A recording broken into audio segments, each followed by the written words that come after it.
Hello everyone. Ekoi mamagi female reproductive system haurame natra mamagi class ta ko aduna female reproductive system da ekoi mamagi class of the torumdo yamna main oina maru oina thabak toriba the primary sex organ ko haurame female da di primary sex organ si kanana moiki hai kanda ovary na oi kari maram ki ovary na oi no hai targa di ekoi gi male female dagi thadurkadaba ekoi gamete haiba yamna important oiba reproduction da saruk yagadaba cell se kanadagi thadurkwa ovary dagi thadurkwa ovum se ko aduna maram oi kana ma se primary ekoi gi sex organ korini and then primary sex organ bu mating panggadaba the duct system makusi koina secondary sex organ haraga khamnai primary na mating panggadaba adugumba duct system naina khren ko aduna female ki reproductive organ aina full do ye aga duct system naina khren ko duct system de koina hangba ya base important we will say the three layers of uterus amada yawba layer ahum do hangi go yamna toina hangali ko adu amtak pato the thin mapanda laiba perimetrium ko perimetrium and mayai da laiba muscle ki wall myometrium mas smooth muscle ni mamonda yaw prise myometrium and inner thangba wall da yawba endometrium hai nai koina laikibado adu important spelling na chimba inchalo external genitalia de aina high notes pirage explanation tawraroi na just 2-3 lines ki warning ngasi ekoina neina tuina nahan gida chithau basaru ko male da yawda female da yawba fourth suba the mammary gland to ne koina ngasi neina tuise ko na koina ngasi neina tuina topic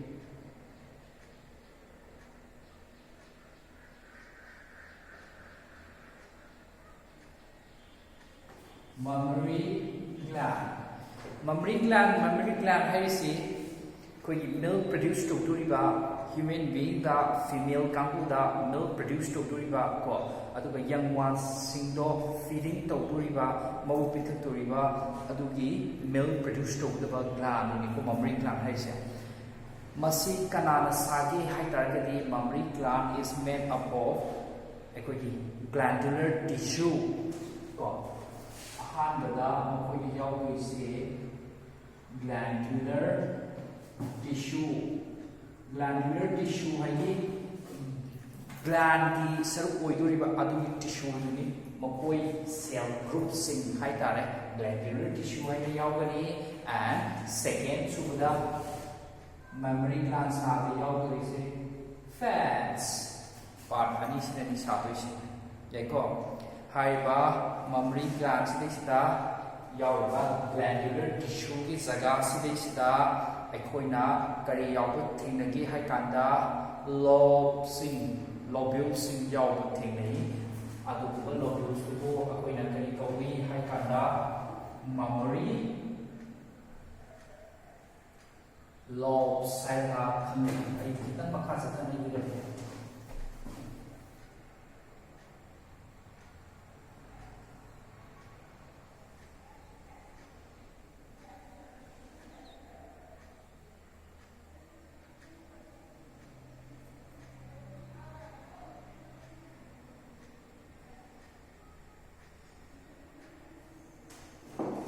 asuna lobes yaw asi lobes amam lobes ko asi ko ina kay togi hai kanda mammary lobes hairaga khamai asi ko mammary lobes se chawrapa 15 to 20 yawe ko ai sidi ani ahum dangi kari dino hairaga koi kairuba akoina sumaina akogi si section sida kakpa matamda longitudinal section da kakpa matamda au bakrar tudan ne gi sidi asi maikai loimakta yawdani lobse haibani somdagi su yawdani manumdagi su yawdani mayam sumaina yawkadai ko aduna masing do 15 to 20 oini ai ni ye ko de ke ba si dam bu ai so manung da sum le ram bi ai mai manung le am yaw ri ko ma pan da su mai le ram bi ai ya ra ra smai ni lo su yam yaw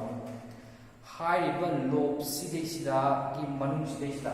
hai ba lob si kana ki part ko ni no glandular tissue ki part ko ni ko glandular tissue ki part ko ni mammary lobes yaw ai lobes 15 to 20 hai ba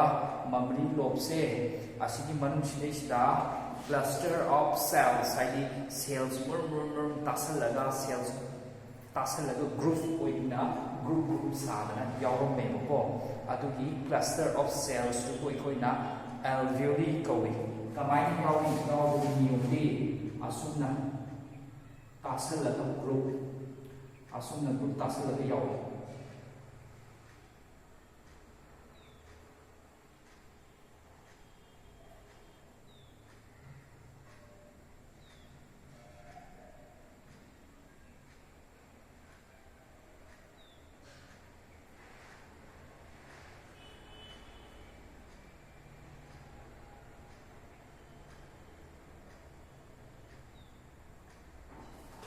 asuna cells miyam se tasil laga yaw ko ui ko to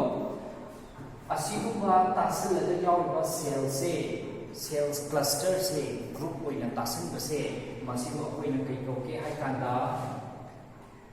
alveoli haina khanai asigi alveoli haiba cluster of cells se masina kana secrete to gadri mu hai kara di secrete milk secretion do appoint to do ye ko asigumba cell group se ko asigumba cell group sina milk kaji secrete to tar ka di ma karai da lei sida sulai ayam amal tai ya ra bra si kitan chaw ni ba ke na koi u da ba yaw ka di ko sumai cell se group we sumai akoi angur yaw bi ta group we asigi se koi na kai ko ba alveoli mangun yaw ki kana no cells mayam amani smaina group saraga yaw ya ra alveoli sin kana thador ko deba mel thador ko denia suma alveoli se ke do ba swai de su yaw ki smain to kana ko smaina ma na suma do ba thador salak ba ya ra adagi ni ke do ba swai de su yaw ki smain to kana adu itar ni ma na su thador salak ba adu itar pulap puraga lapoitra lakani ko sumaina puraga lakani ko mana sunal thadokpa mana sunal thadokpa to yam koi dro de ko aduna lo amudagi mobil phanyam yamani adu ban lob se no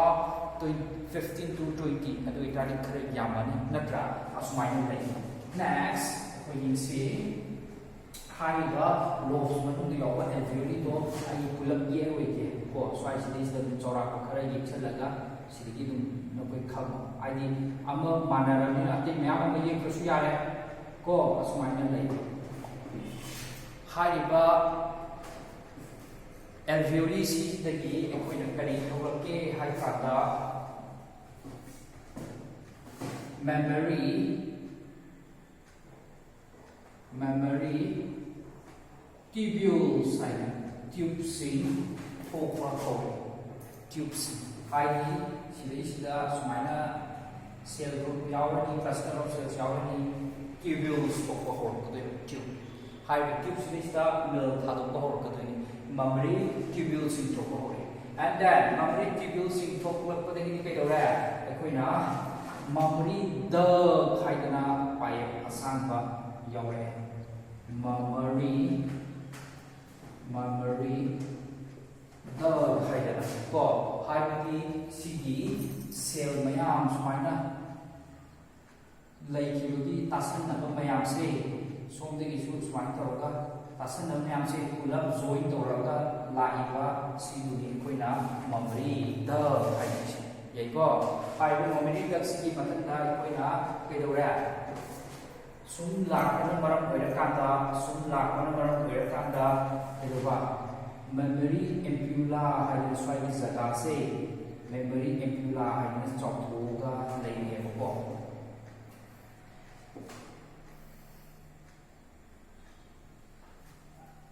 aduna kedowe ai si khitang pige nungai thre khitang chaw yek thora ge ko engon da nungai thre si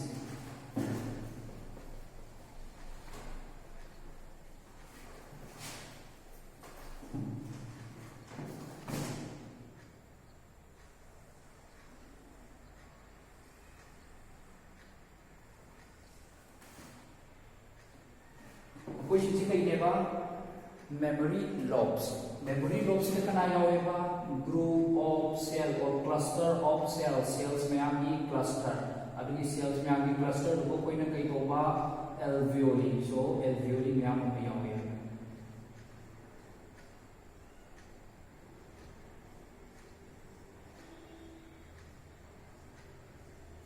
asumai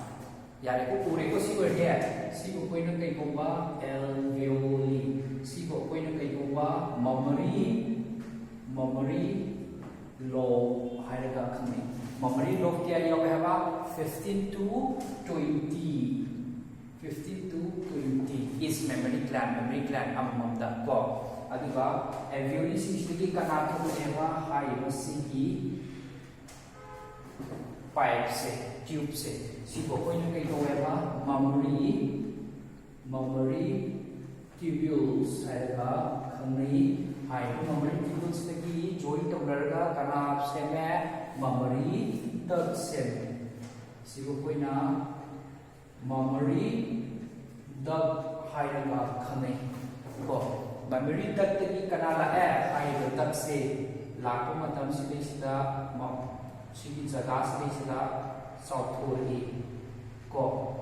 asigi software jaga se ko koina ampulla hairaga khame ko aduna ampulla jaga se software ampulla jaga de ki software atu de ki ke dore pixel pi iba jaga se na koina lactiferous duct hairaga khame asmai ne adu itari ki lobules amagi yek targa ni ate lobules ki yek trasu yare ko asmai ne boi manana leirani so ma ki su ke doba memory duct lani aduga ampulla software ani aduga lactiferous duct thulani ma ki su ke doba memory duct lani ampulla ki software ani lactiferous duct thulani asmai ne leirani ko adu chora ko yek sila ko matamda asmai na chora ko yek sila ko matamda asmai alveoli do lakko asmai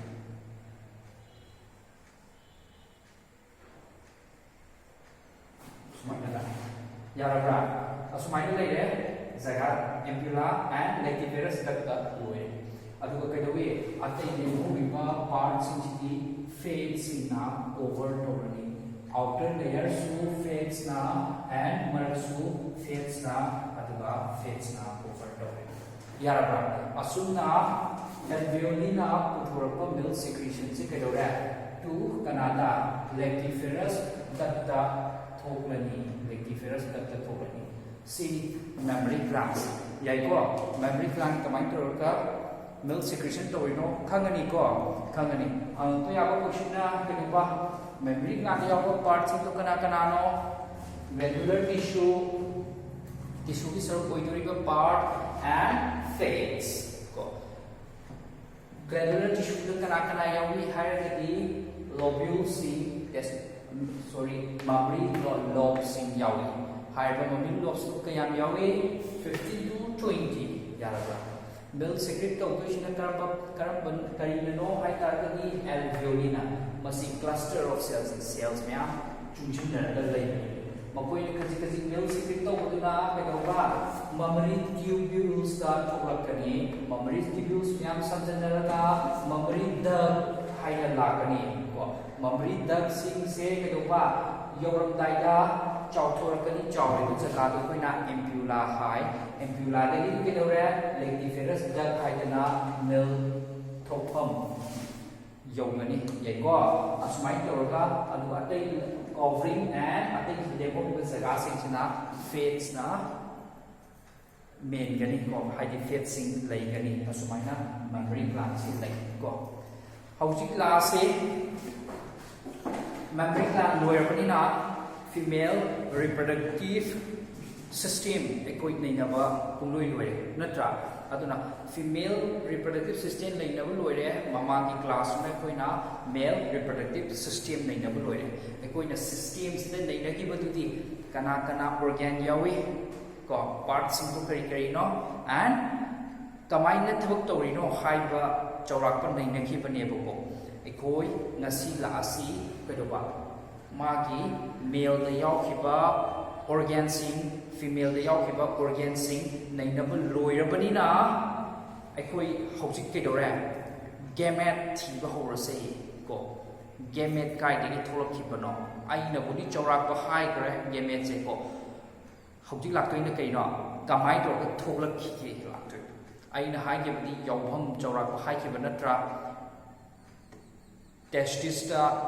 testicular lobules manungda yawa seminiferous tubule do aduda sperm formation towi and female reproductive organ oiriba primary sex organ oiriba ovary do adugi manungda egg yawi haina sumaina hypet haikibani hojik kedoba egg do kamaina puthora ino and sperm male gamete do kamaina puthora ino do yenga sebuko asi yengna hona bada kedore ekoina topic ama nixing daba yade topic to di kaino haraga gametogenesis plant ki naina bada koina khangkhre gametogenesis the process of formation of gametes gamete form to the process plant gamete form to ban naina ki form to wi adugumna ekoi human being the su gamete form to roidra to gamete form taunara kanda gamete ani dugi fusion punsin nabaduna maram oira kanda fertilization thoktoini zygote thoktoini and then embryo lakadori ko adu itargadi koi gametogenesis the process of formation of gametes yengasi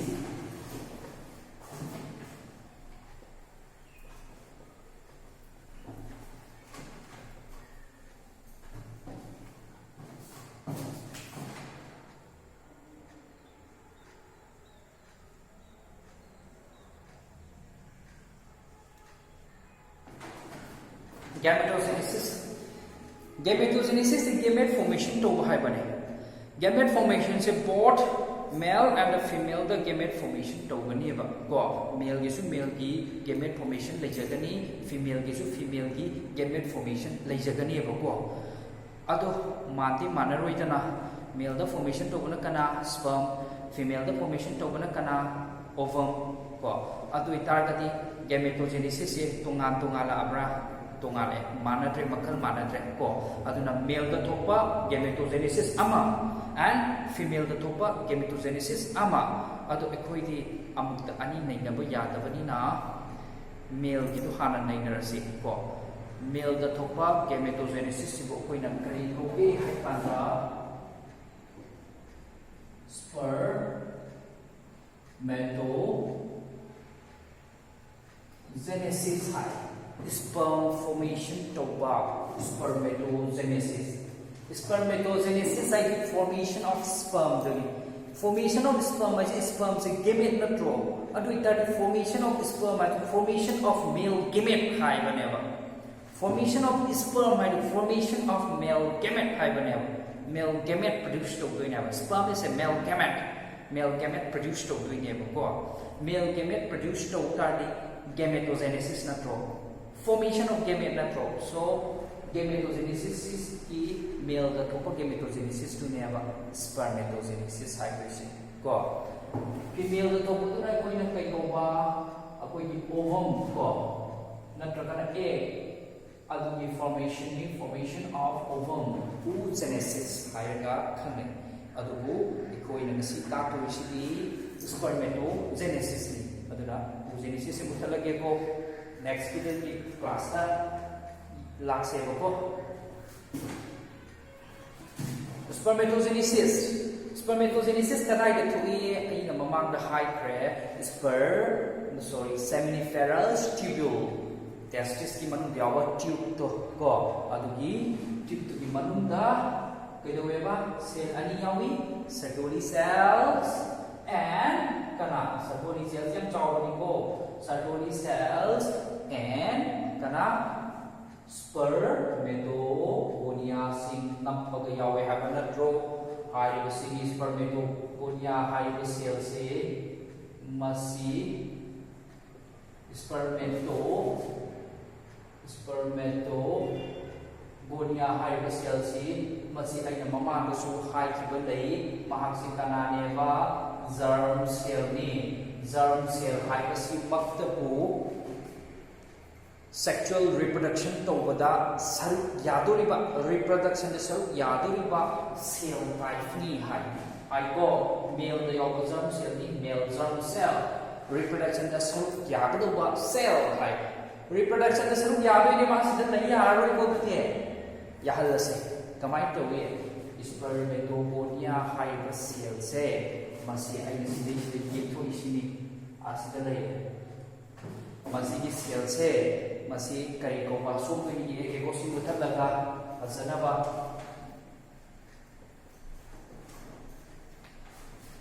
koina spermatogonia masi ki cell se kai ni ne ba spermatogonia hai cell masi division thok ho re division cell lai si mapi par kanda division thui dana akhai ka ta ani ga thok to dana adu ki division ho re division to kari type da an ho ke hai ko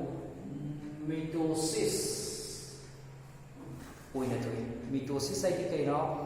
equational division chap manana yena thok pase mangon da yaw ko chromosome number ro chap manana yena thok pase yoi with the 46 chromosome yawi mangon de ki tholak ka doi ba macha se mangun dagi tholak ta doi macha se loina kaidoba 46 yawa type tini masi kari maram ki tawreno hai taragadi masing yamna bani spermatogonia khajikang yawado masing yamna yawna ba masing yamna yawa hanjin toni hanjin amuda somo mitosis tokani adu itali ka dore masing do yame masing do yame si chomo ka do ba mitosis toni masing do yame yarabra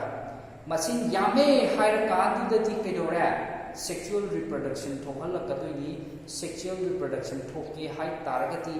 karam cell division sang ha bano meiosis chromosome number takhai hantha bodo kari gi sperm do chromosome takhai ni pura la ko ni egg do chromosome takhai ni pura la ko ni ani do pulla kanda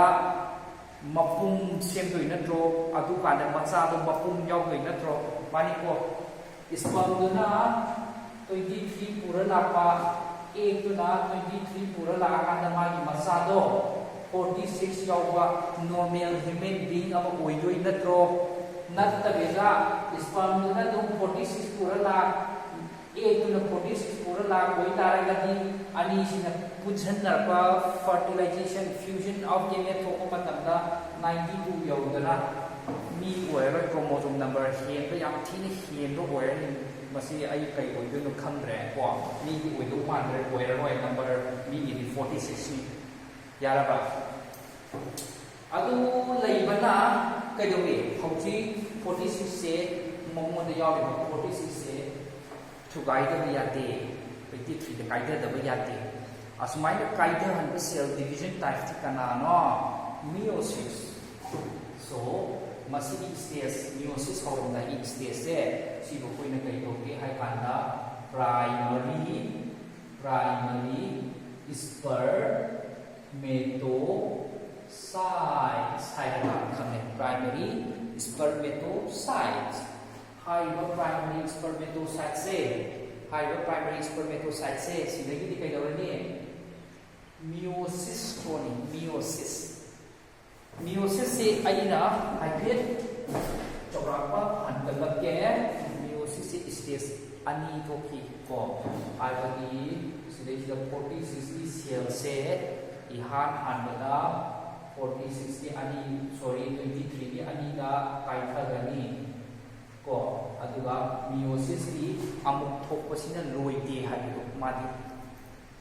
अनिरक थोए step अनिरक सिबो कोइना कई कौई meiosis 1 हाइना खंगना बनत्रा अदुगा अमुक CC अमुक थोप कांदा कना 23 यावा अनि अमुक पुथोरकनी सोमदसु 23 यावा अनि अमुक पुथोरकनी लास्ट कया फंगे 1 2 3 4 haploid cell फंगदोइनी haploid हाइदि क्रोमोसोम नंबर तंखाइ दम यावरबदो मपुम यावरबदि तंखाइ दम यावरबदो मरी सेल मरी फंगी को सिगी स्टेप सिना कोइना कई कोबा meiosis 2 हाइना meiosis से 1 2 हाइ अनिरक थोए meiosis division से अमुक तो कोइदि अनिरक थोए को क्लास 11 दा इना ता खरबनि अमतंग निसिंगसि अनिरक थोखि को अदुना मरमरसाना प्राइमरी स्पर्मेटोसाइट से meiosis होगोरे meiosis थोए meiosis का इहानबा स्टेप 1 meiosis 1 थोपदि के दोरा सेल दो haploid ani phangye yarabro haploid ani phangye dai si atai muthal lage ko mo su thokjara mani si ga chamana na amatang nei na yare na mo muthal lage sumai meiosis 1 and again kedoba masi amu meiosis 1 and then masi amu kedowe amu meiosis 2 thoe sidai sida meiosis 2 masida meiosis 2 thok tori cell meiosis 1 gina resultant hai tare meiosis 1 thok phanga i masi cell se masi bo koina secondary spermatocyte side primary spermatocyte secondary spermatocyte yarabra aduga kedora cell haploid cell mari phangya primary spermatocytes amadagi kedoba haploid cell mari phangya hai cell mari sibo koina mamin kai kawra spermatocyte ka khanai so meiosis 2 loire matamda spermatids mari phangi masai sumaina meiosis loire matamdagi haploid cell mari phangi base sumaina magi chromosome number kaya oini half oini ko half se koina a na denote tawi aduga full yaw bisina koina a na ani yawa twice a na denote tawi yarabra aduna diploid number se twice any diploid any 2 pair yawa ani yawa twice and diploid number and haploid number na n yawa n number of chromosome yawa ai single 23 mioi badana adu yawa mari phang asi spermatids aduna c bok ta kaidore cell division thokpa loire meiosis thokramina cell division thokpa loire asi ki sidai sa thoiba step se masi ko koina kai tobe hai kanda formation of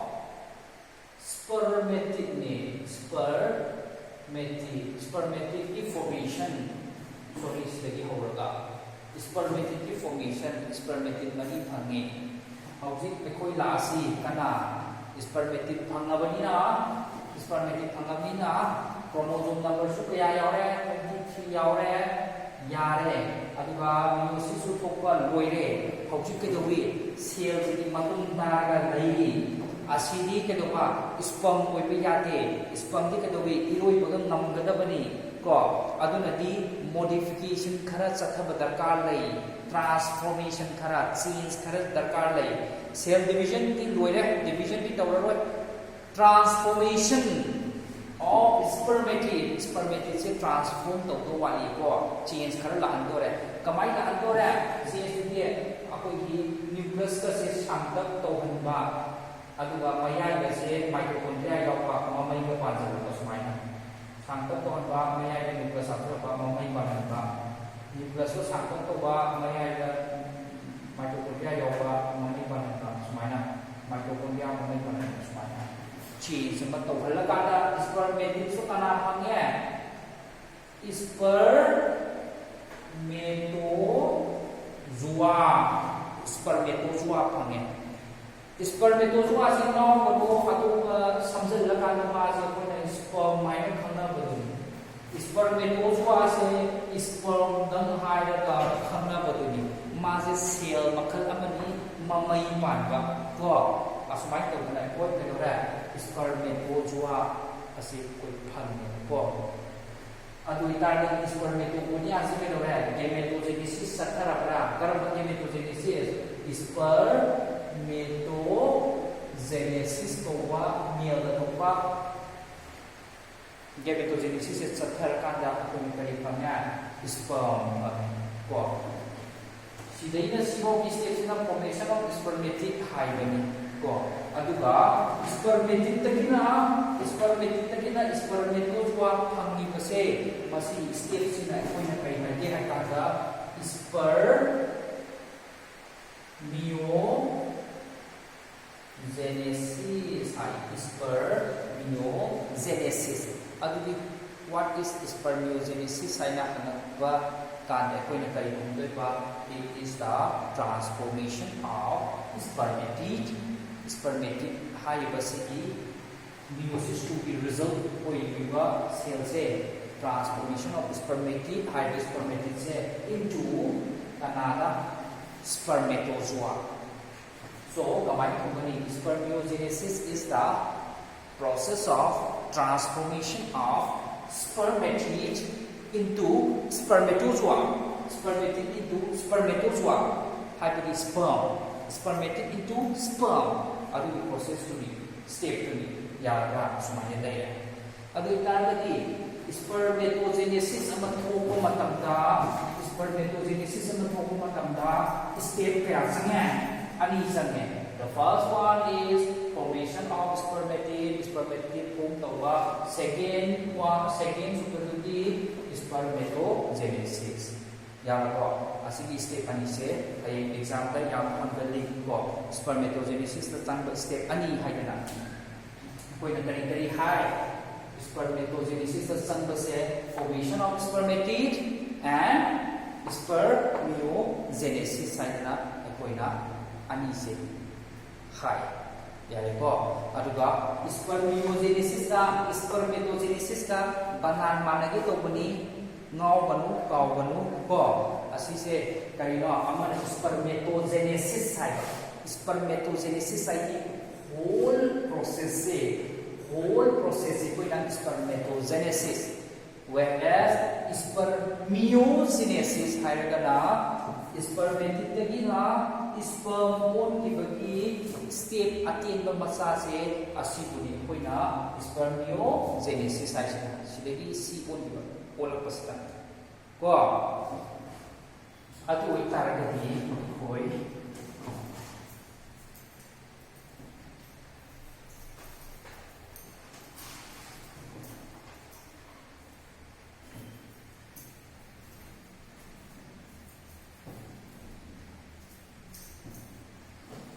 spermatogenesis ki saruk ama koi ba ana spermiogenesis से अमुतम नहीं है spermiogenesis को कनादी कनाबो तो इसे spermatid तकी कनाबो तो इबा sperm बगी से को ना करने spermatozoa उन बसे कमाइन को नहीं से लाइव सेल तो कयोबा nucleus to sangtat tawhanba haibadi elongated nucleus oihanbra change occurred during spermiogenesis thokpa matamda spermatid tagina spermatozoa olakpa matamda nucleus to spermatid nucleus to elongated sangkat tawhalle yare ko sumaya ꯃꯉꯣꯟꯗ ꯌꯥꯎꯔꯤꯕ ꯃꯥꯏꯇꯣꯀꯣꯟꯗ꯭ꯔꯤꯌꯥꯗꯣ ꯀꯣ mitochondria power house of the ꯁꯦꯜꯅꯤꯗꯅ ꯃꯥꯅ power ꯄꯤꯗꯣꯏꯅꯤ energy ꯄꯤꯗꯣꯏꯅꯤꯗꯅꯀꯣ ꯍꯥꯏꯔꯤꯕ ꯃꯥꯏꯇꯣꯀꯣꯟꯗ꯭ꯔꯤꯌꯥꯁꯦ ꯀꯩꯗꯧꯕ ꯃꯌꯥꯏ ꯁꯤꯗꯩꯁꯤꯗ ꯌꯥꯎꯍꯜꯂꯤ ꯁꯤꯗꯩꯁꯤꯗ ꯀꯣ ꯁꯤꯗꯩꯁꯤꯗ माइटोकॉन्ड्रियासे को मिडल पीस द यावली एंड लास्ट द कदोबा टेल याव हाइब टेल से कदोबा इरोइबदा मतिंग पाबैनि माइटोकॉन्ड्रिया की एनर्जी सिजनरगा इरोइदोइ असिंग थाइनेदि साइंटिस्ट नैना सुमाइन हाइरगा इरोइबनेना खनरमे को हौजी अनुबा पुथोक्रे मासे इरोइबा मतमदा सुमाइन पुंगी सुमाइन पुंगा को अदन स्पाइरल ओइना सुमाइन पुंगा कनो से स्पर्म मसाज सुमाइन पुंगा चले यारबा सुमाइन पुंगा मा मसाजे बुलेट की टाइप नोंगै कापसे नोंगै बुलेट पुंगा को पाइबने को अदमाइन ममै पुंगा चले हाइना हाइप्रे अदना टेल डिवीजन से अमा पालने अभी तानी करी चेंज तो रहा न्यूक्लियस elongated को हेल्ला माइटोकॉन्ड्रिया तो मिडिल पीस तक आते एंड देन टेल पालने हाइब मॉडिफिकेशन को उनसे अच्छा हल्दी को नोट्स तो ये पीरियड के अदुगा स्पर्म अमा दे कोई ना पार्ट क्या तो खाइब को याद किया कांदा एक की सल अमा मको अदेगी सी को कोई ना मायाई दे गावा middle piece ayuna kaunai middle piece ama and last yauba tail ayuna part kun thona sumaina koina khaidok yai ko matang sai sida spermatogenesis formation of sperm loire sperm thange dana loire ko next koi Gametogenesis, female the thokpa, oogenesis, naina se next class the ko. Nasi ki koina di sida research se.